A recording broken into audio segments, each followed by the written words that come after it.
Congratulations, you have now figured out how to record. Do you want to read like this? When a fox is in the bottle where the Tweedle Beetles battle, with their paddles in a puddle on a noodle-eating poodle. This is what they call a Tweedle Beetle Noodle Poodle Waddled Paddled Muddled Duddled Fuddled Wuddled Fox in Socks, sir. And as you can see, Dr. Seuss is just a blast. The rhyming, the creativity, it makes me want to go back to my childhood. Now imagine what it does to a kid who's just being thrown into these great worlds. It can help them develop a love for learning.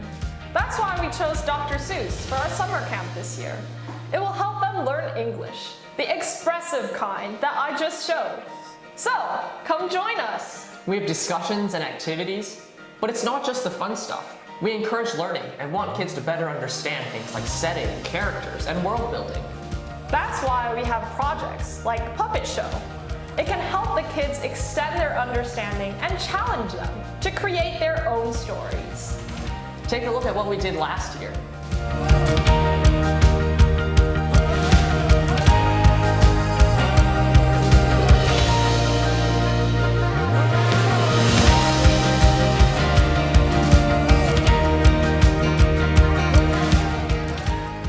Welcome back. And the best part is, Dr. Seuss will be even more fun this year. We hope to see you there.